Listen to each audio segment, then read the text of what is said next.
Brothers and sisters, have you noticed something in John 3:16? It says, "For God so loved the world that he gave his only begotten Son." Have you ever asked, why did God love the world? In 1 John chapter 5 verse 19, it says, "The whole world lies in the evil one." So this raises a real question. If the world lies in the evil one, how can John 3:16 say that God loved the world? What does this really mean? When we look at this in the light of the scriptures, we see that God does not love the satanic world system.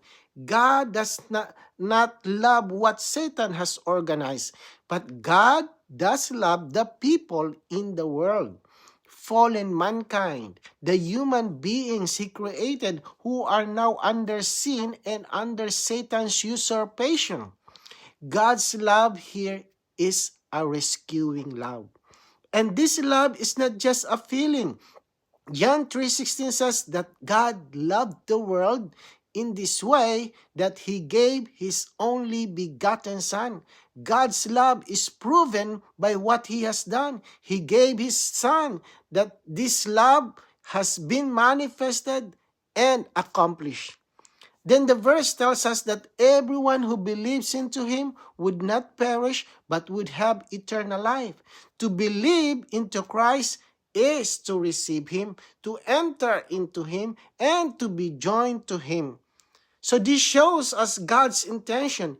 God loved, God gave, and when we believe, we receive life. We receive God himself within us. So let me ask you, have you experienced this love already? Maybe you know John 3:16, but you don't feel that God loves you. God's love is not fully known by doctrine. It is known by experience. So the moment we receive the Lord Jesus as our Savior, we are begotten of God. We become children of God. And God comes into us to dwell in us as life.